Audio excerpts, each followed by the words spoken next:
From the city of brotherly love, Philadelphia, to around the globe.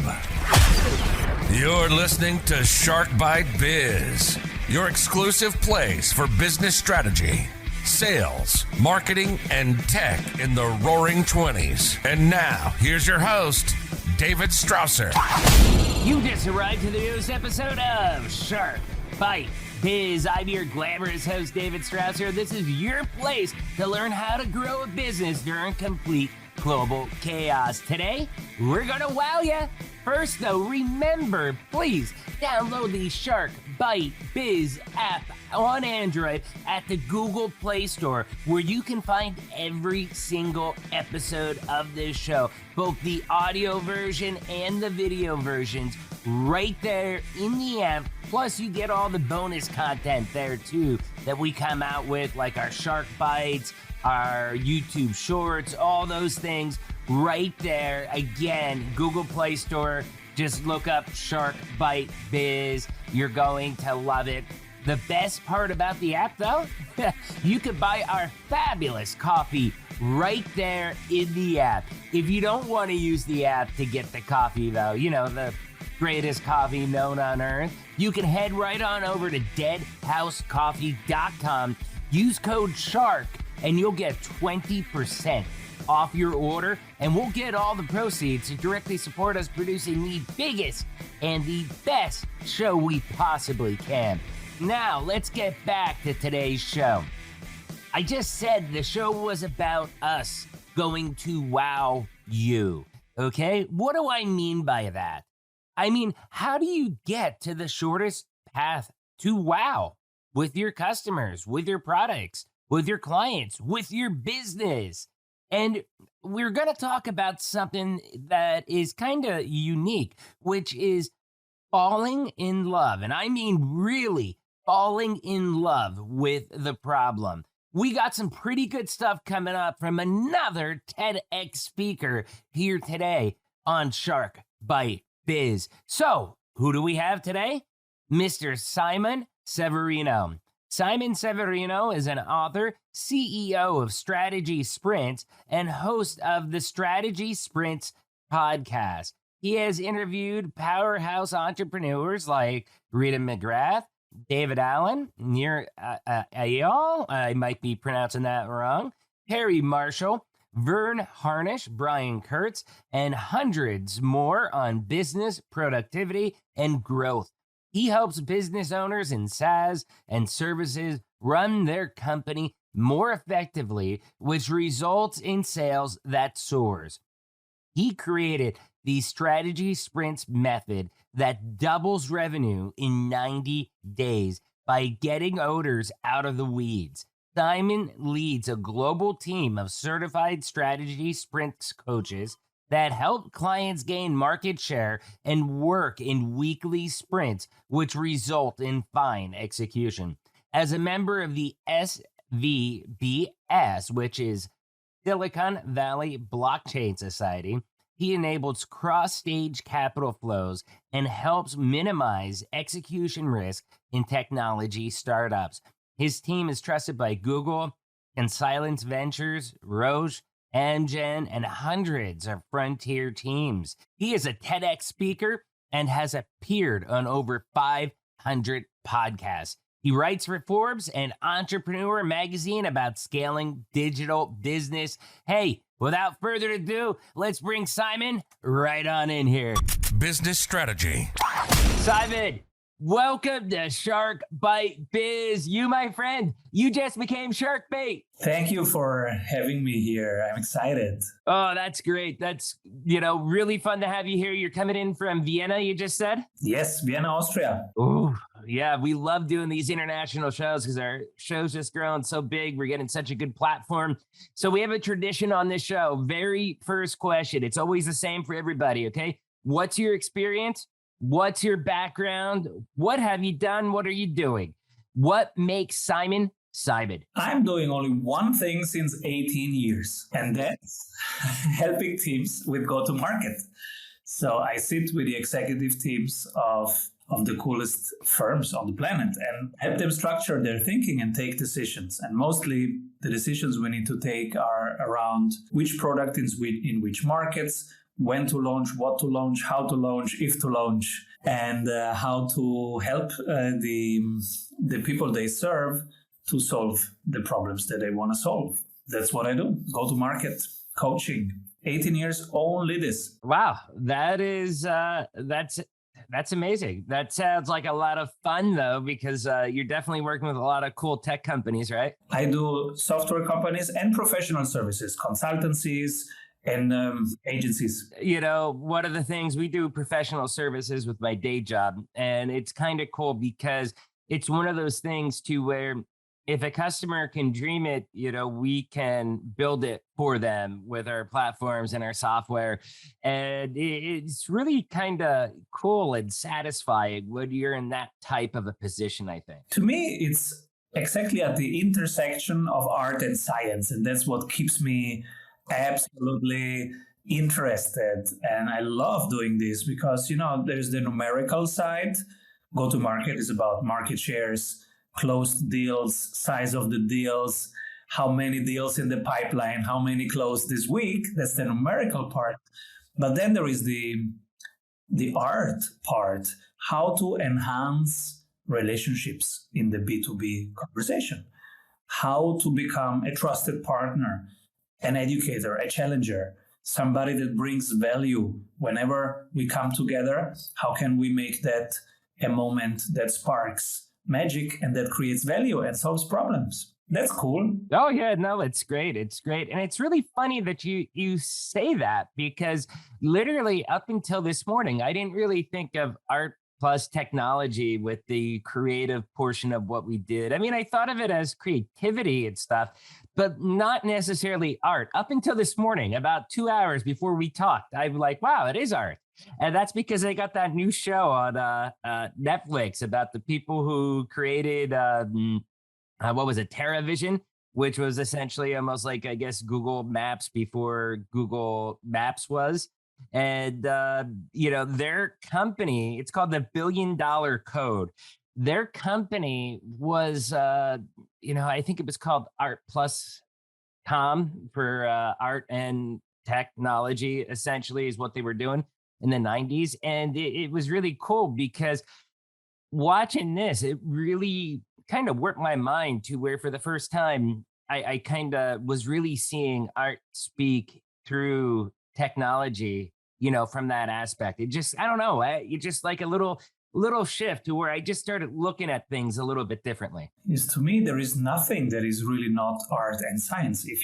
Every craft, every human endeavor has a numerical side, a technical side, and a relationship side. It's always humans creating something for humans, solving something for humans.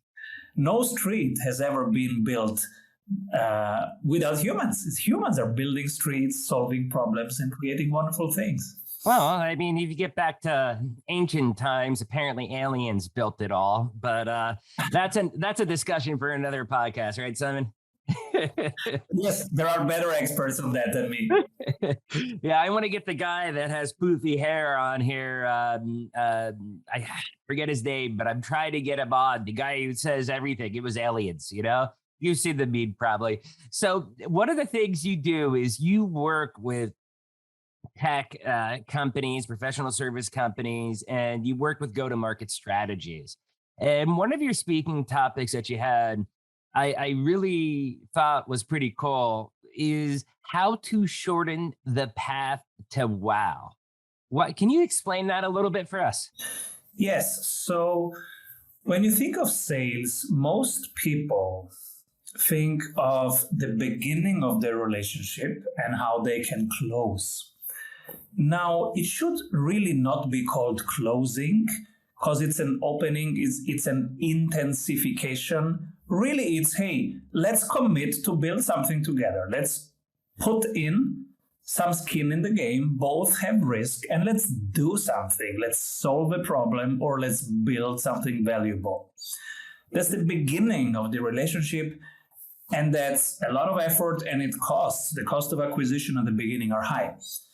Now, if you think what happens then delivery and upsell, cross-sell, retainment, that has a much lower cost of acquisition, much lower effort. It's much easier to do.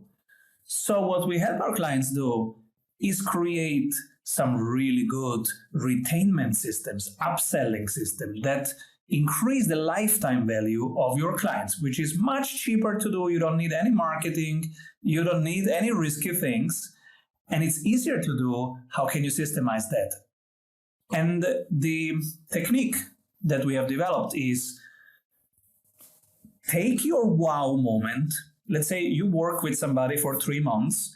In month 3, there is this magic happening. Wow, I worked with these guys and then my costs went down 25%, or my sales went up 50%.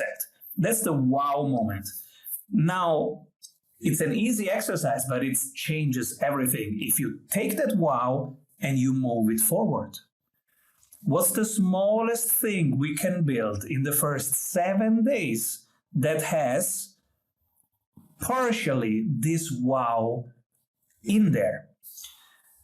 One example, a competitor of MailChimp had this situation, very competitive market, like email software is really competitive. Everybody needs email software right now.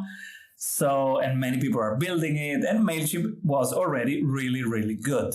Email is really, really popular right now as well, too. I mean, we just had a guest on, Alea Harris, and that is really one of her specialties, you know, building email lists and getting people massive click-throughs. And you know, she's telling us like, hey, look at the data during COVID. Email is actually going up in popularity again, whereas pre-COVID, it was going down. So yeah, it's still here. And now if you want to grab market shares from MailChimp, you gotta be creative because it's a good product. So how do you make it even better?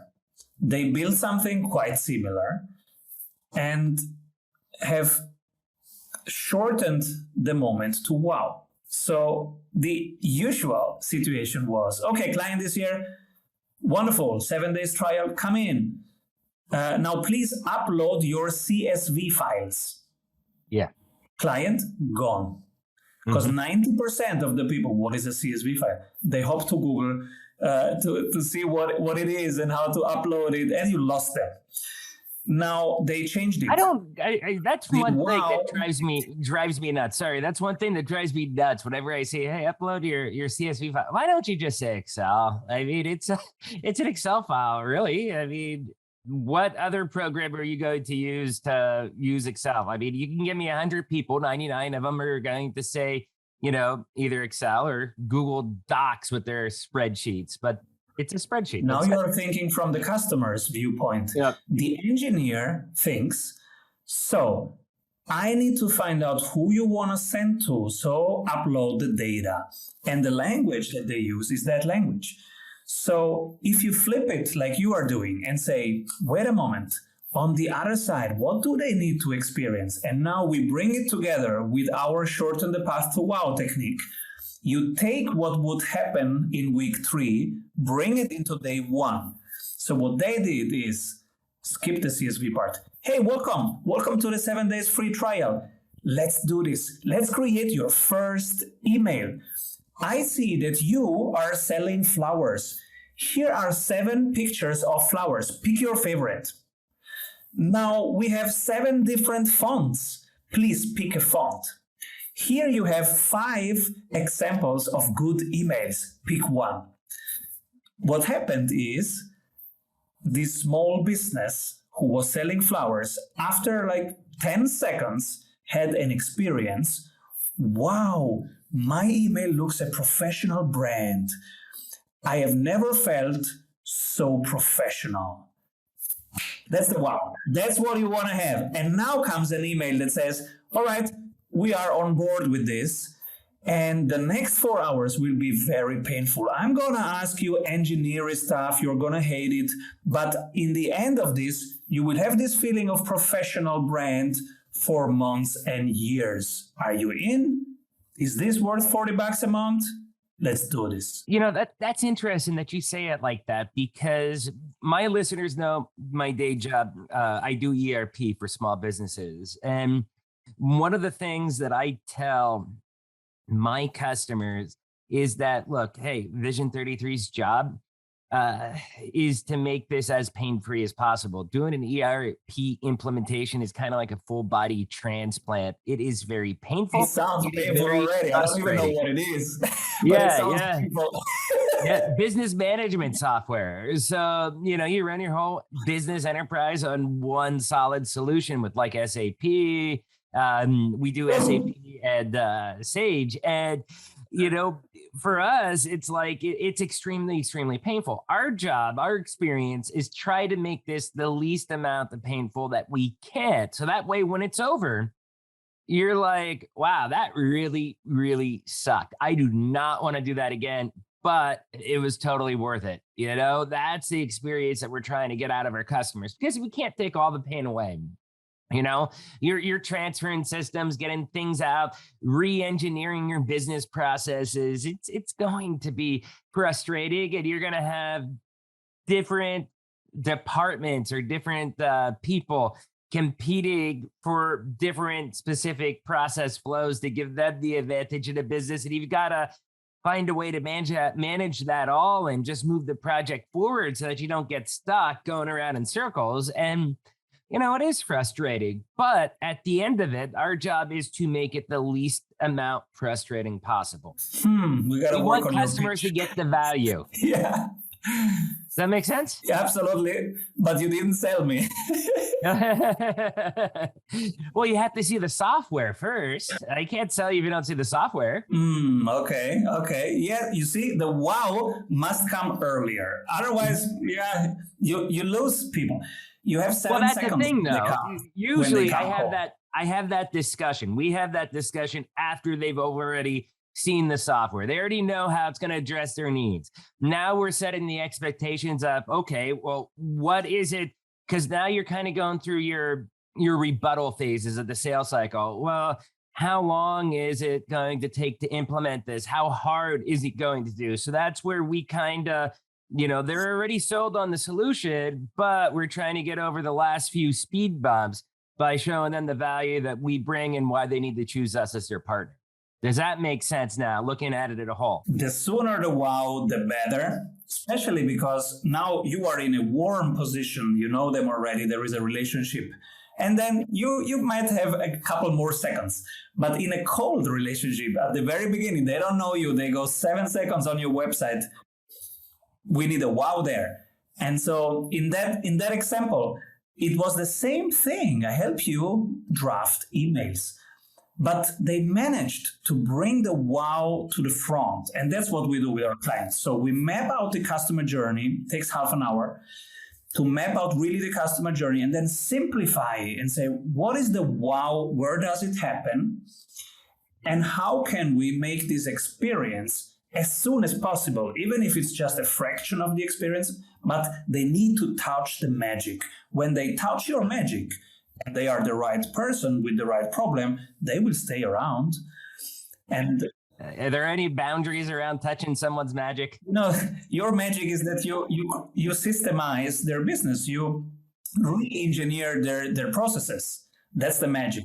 But so how does it feel? What is that magic? That magic is, I guess, from listening to you, that after we have gone through all these questions and technical shifts, that I have now one place with all my core processes and everybody has access to it.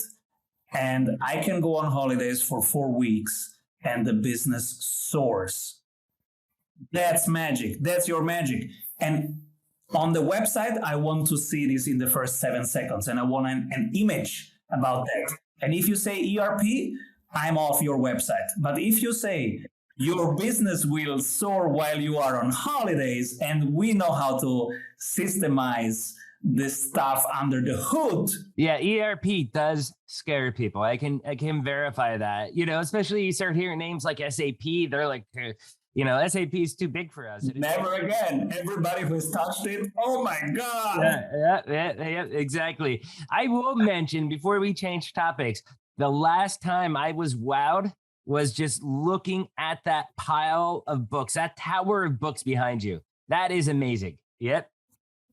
Real That books. is good stuff, Simon. But so another one of your talking points is just having people fall in love with the problem. Now, falling in love with the problem, is that coming from the engineering side to find solutions? Or I guess it wouldn't make sense to have the customer fall in love with the problem, right? Or would it? Think of, let's say you solve this problem of that, for example, mothers have limited time. And so your solution is a calendar for them.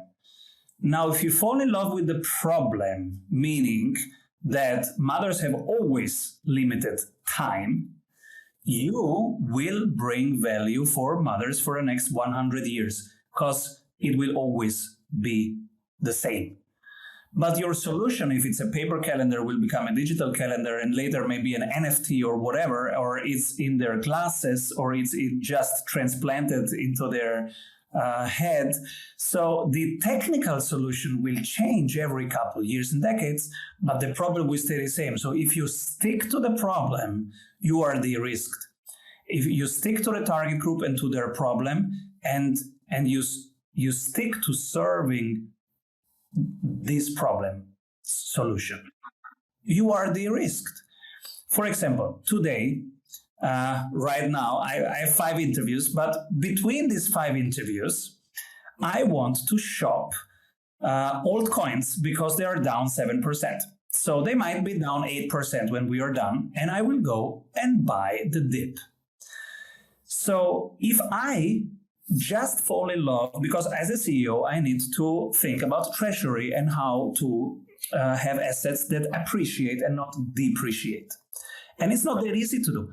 So if you fall in love with the solution, then you say, okay, let's put them into Tesla. Well, sometimes Tesla will go up and sometimes not. But if you fall in love with the problem is find me an appreciating asset. Then every problem out there, I can fall in love with. Whenever markets go down, I say, cool, it's a shopping day. You see, a problem becomes just a small project. And that's the mindset that is helpful for entrepreneurs, because every day will be full of problems. That's the definition of what we do. And that's what makes us really awake and passionate, because we are here to solve problems. Yeah. So how do you use that between the shortening the path to wow and falling in love with the problem? How do you use that then to double revenue in the next 90 days, especially for some of these smaller businesses that are just starting to really grow and, expand their wings and fly? Yes. So we work with the business owner plus one person from operations, one from marketing, one from sales, and we do one-to-one coachings. The cycle is 3 months. And in month 1, we free up their time. We need to free up 10 to 14 hours of their time per week. Otherwise, they are just stuck in the weeds. They're doing product and doing what needs to be done. So we need to pull them out of the weeds by systemizing. That's business processes like you do. So what is the core process? What can we automate, cut, delegate, systemize?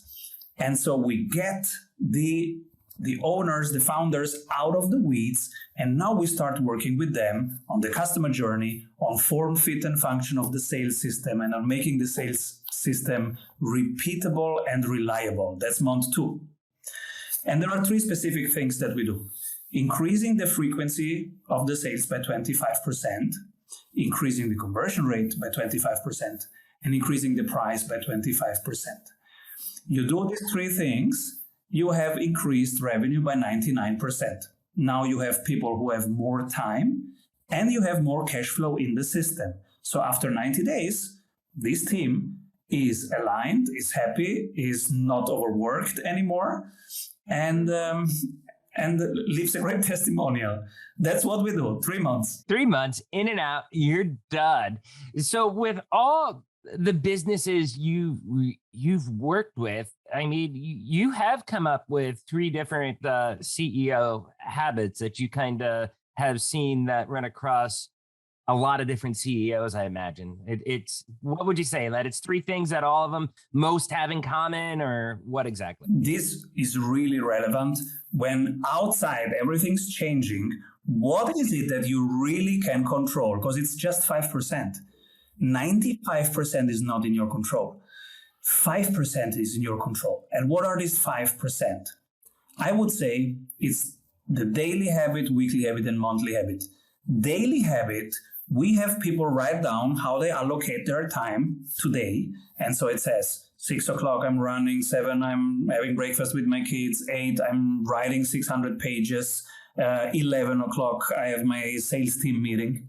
And in the evening, 5 minutes of reflective questions. Question 1, which of the things that I did today will tomorrow be delegated to somebody else?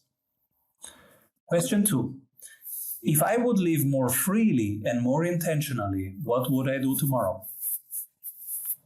With these reflective questions, and now you start writing the flow of tomorrow, triggered by that. And now you can really close the day and let it go. And when you come to your desk tomorrow, you will have the flow of your day that you have calmly created. And now you have probably a better day than if you don't do it. That's the daily habit. The weekly habit. Planning is so important, though. I mean, on a daily basis, that's something that even on this show, we've heard from many successful entrepreneurs as far as having a daily plan. In addition to the daily plan, just having a routine, and the routine also consists of planning as well for your next day, because otherwise you're just kind of sitting there twiddling your thumbs and dealing with the hot potato instead of kind of dictating the terms of your day and what you need to accomplish. Exactly. And there is even a buffer for hot potatoes, because they will come up. Somebody will leave your team. Some part will break. Somebody will be pissed. And it's okay. So in the afternoon, there will be hot potatoes, and have that buffer time. I have something that is just reflective or conceptive with myself that I can move around, because there is always something coming up, but it will be the afternoon. In the morning, nothing will keep me from focused value creation. 3-4 hours of deep work, nothing can touch that in the morning. Afternoon, yes. And so, because that's the flow of my day, whatever the flow of your day is, create that and stick to it every day and learn from it.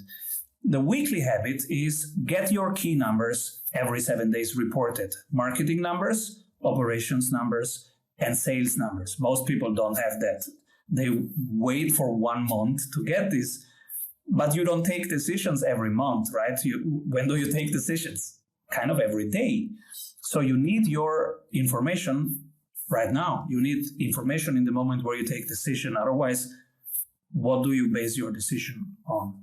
Right. So that's actually one of the biggest things that, customers get from working with me, my team, our company, is that that's the benefit of ERP. You put all the, have all those things, your sales orders, your AR, your AP, your GL, even you have everything, inventory levels, how much money am I owed, how many sales I have, what's our pipeline. You have that all in one system, and it takes all that raw data and it will transform it into actionable business intelligence. And that's why a lot of companies end up going to a system like an SAP system or Sage or whoever they go with, Microsoft even, is because of that very reason. They want to know, like, hey, what's my KPIs, my key performance indicators? And, for the most part, yeah, they're going to vary a little bit per business, per industry. but they're usually, around the same with a little bit of tweaks, and you're able to see that kind of data at your fingertips. And I think it's critical for success. I mean, what kind of business owner, I guess, what I want to say is it's hard to make decisions off of old data. Even if that data is just a week old, I mean, your business hasn't stopped for a week. Most businesses these days in a global market are probably going to be 24/7, or maybe it's just a small little local regional business and it's an 8 or 10 hour, 12-hour type of business, but it still has evolved. Things have changed since the last time that cycle run, and having that instant analytics and that instant data, that instant business intelligence is very powerful, and it empowers the management team and empowers your employees and empowers the owner to where they can make good decisions because they have the actual data to support those decisions. Does that make sense? Every 7 days, 3 marketing numbers, 3 sales numbers, 3 ops numbers. You want the weak signals, because when you get the data, it's too late. You want the weak signal. You want to see, why is this up by 2%? What did we do differently this week? Was it the product? Was it the process? Was it the person? Let's learn from this. And then there is the monthly habit. Monthly habit, you do your strategy. Now you really look at the big picture.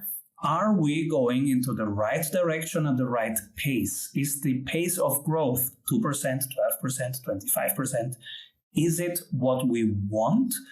And is it going in the right direction? Because you can grow in the wrong direction. And then the worst thing that you can do is to run really, really fast sprint in the wrong direction. So is the direction right? And is the pace right?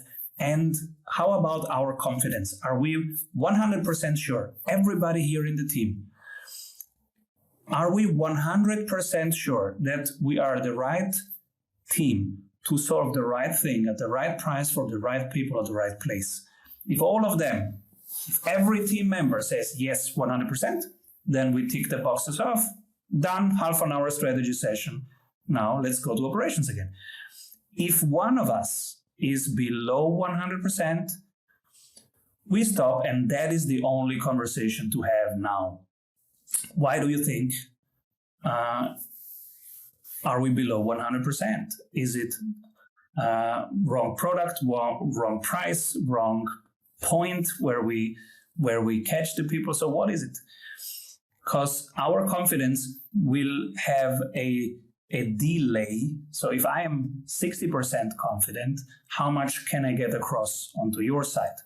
Maybe 40%, and then that's not enough. Right. Understood. So we have time for probably about one more quick question here. And something else that I saw on your profile that really stood out to me is you have maximized your ROL, return on luck. That is probably the first time I've seen that. Everybody knows ROI, but return on luck. Explain that to us. After 18 years of seeing numbers and benchmarks, I do not believe in any of them. The only thing that I see working is luck and preparing the field for luck. So how do you prepare the field for luck? It's just 5%. Again, the controllables are only 5%. And what are the 5%? Teams who nail it and who grow fast, they have a way of quickly experimenting assumptions. So for example, we think, we should do this. All right, how quickly do we go from talking about it to building it, measuring it, and learning from it? If you see successful teams, they start many things, they do it for a short period of time, they measure quickly, and then they pivot. They say, okay, the assumption was wrong, project stopped.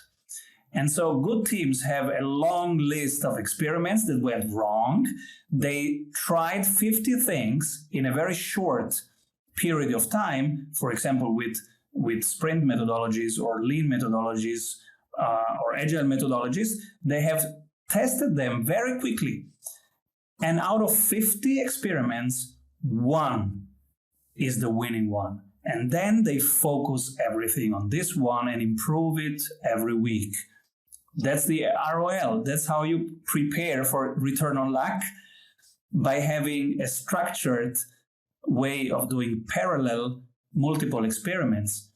And that raises the probability that you find one winning thing. Yeah, no, that's a good way to look at things, because you know, there's two sides of looking at luck in business. Some people, nope, there's no luck. It's all your hard work. Other people, it's like, yeah, luck does play a little bit into your success. And for me personally, I would like to say, as much as I've planned that I've worked hard, I mean, I've also got lucky too. Now, when I've got lucky, though, it was always happy-go-lucky type luck, where I wasn't really expecting with it, but I seized the opportunity and just ran with it. And, now that you brought this up, I'm thinking, if I seize those opportunities to the fullest, if I kind of planned on having that luck, I mean, could things have even been better for me in the past? Is that the right way of thinking about it? Am I understanding you correctly? Exactly. In the end, it's out of your control, but you are prepared. You are ready to be ready when luck happens. And this is how you prepare the field for luck. For example, I was lucky to have a TEDx talk. I was asked to have a TEDx talk, and that was my big dream, and it was lucky.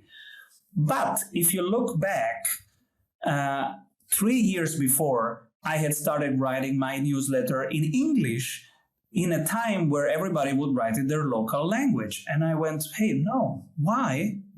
Why should I stop talking at the end of my country? I don't see why. Let's talk to the world. So, of course, there have been many small behaviors that made me ready to deliver a TEDx talk.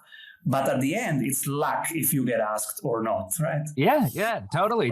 But, you were planning for that luck, as you stated. So, hey, this has been an amazing, informative chat. Thank you so much for coming on here, Simon. Let me ask you, how can people digitally stalk you online? And where can we find your book, Strategy Sprints? We hang out at strategysprints.com. And this is where you find everything. Our tools are open source, our latest books are there, and our insights are published there, strategysprints.com. Perfect. We'll definitely have the link down below in the description, whether you're on YouTube or you're listening on iTunes. Look at the description. See the link down below. Give it a click. Check out Simon and his strategy sprint. Simon, thank you so much for coming on here. You survived being shark bait, man. Thank you, everybody. Keep rolling. Yeah, cheers. Wow, that was such a credible chat with Simon, right?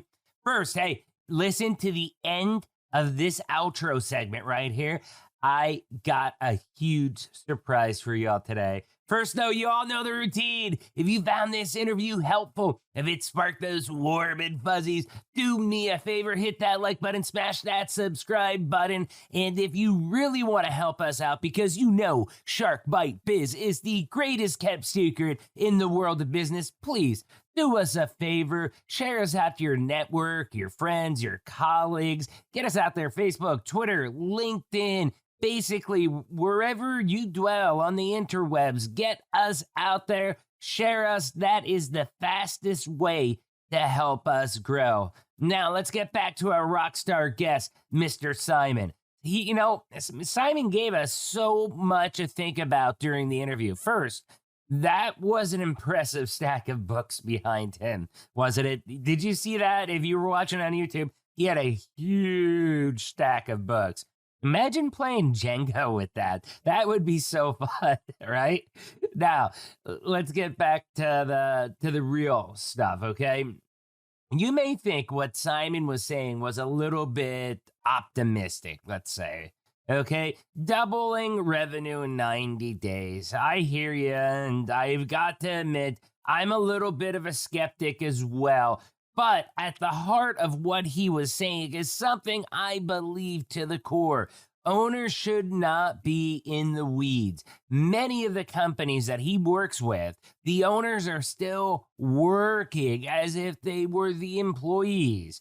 Owners need to own, meaning manage. Owners should have an active role in the business. You don't want to be that, fat cat owner just collecting the dough while the employees are out there doing everything and you just collect the paycheck. No, you want to be an active owner in the business, but delegate the tasks to the people that you hired, that the owners hired, and let them carry that out. If you can't trust them to carry it out or to the level that you need them to, then you are losing money and you probably have the wrong people working on your team. So for many smaller companies, yeah, I guess it could be true that if you were the owner and you got out of the weeds being a smaller company, yeah, focusing your efforts on driving the department heads instead of coding something yourself, the company, well, first off, the company would definitely be more productive. But overall, you could potentially double your revenue in 90 days. There's a lot of scenarios that could work for, especially in the startup, smaller industry. For a much larger multinational corporation or a 500 employee company, that's where, you want to have your VPs, your department heads reporting to you and doing that instead of you going out there doing the work yourself. Now, another part of the discussion that I really liked with Simon, and I found this really interesting, was shortening the path to wow. Okay. From what I understood, shortening the path to wow pretty much speaks about once you have your wow moment with your client, meaning once you've impressed your customer, the floodgates usually open up and your client is willing to buy much more off you. So how do you shorten that path to that wow moment? Why wait months down the road to get additional revenue that you always know you're going to get? It happens every single time that, 3 months after they buy, they end up adding this, this, and this. Why wait those additional 3 months? Okay.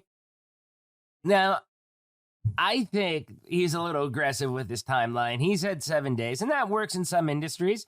Other industries it won't. I guess you could say that's a per industry thing, but getting them that wow experience with an MVP or a minimal viable product as soon as possible is pretty important. I mean, here at Vision 33, we've realized that we want our customers to get value on their projects. So we have put a big focus on pace and pace metrics to make sure that we're doing our implementations as quick, as efficient as possible so that the customer can start getting an ROI as soon as possible with Vision 33. So how you do that with your company is always going to be different. The point is try to impress them even during your onboarding process, which is something that we had a whole episode on with Jeff Epstein of onboard.io. I think it was episode 124, but that's very important. That the whole process, bringing them on that first 7 days, is critical in trying to upsell them and get them to spend more with you. So, hey, awesome stuff, Simon. Thank you so much for coming on. Please make sure you check out his business. Also, check out his podcast, Strategy Points.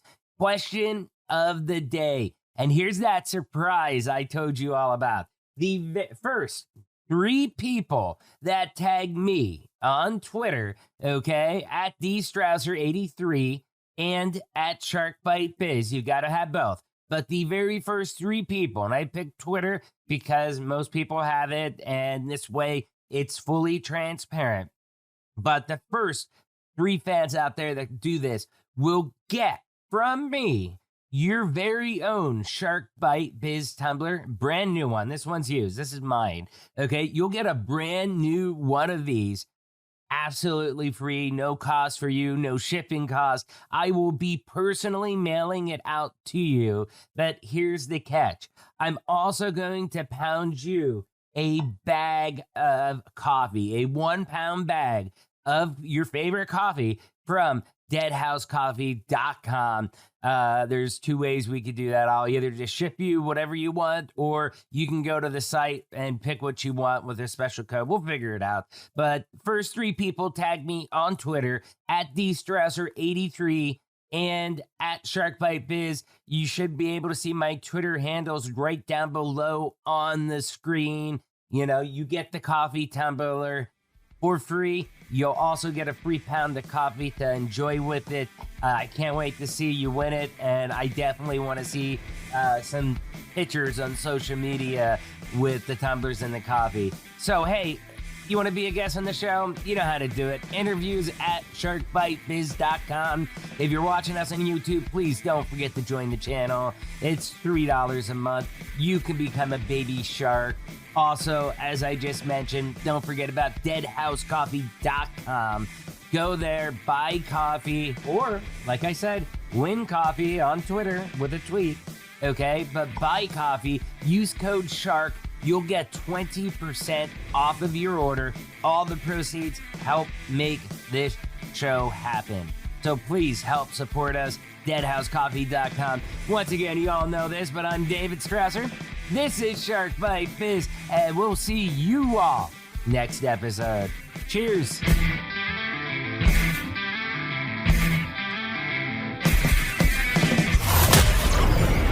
Thank you for listening to Shark Bite Biz.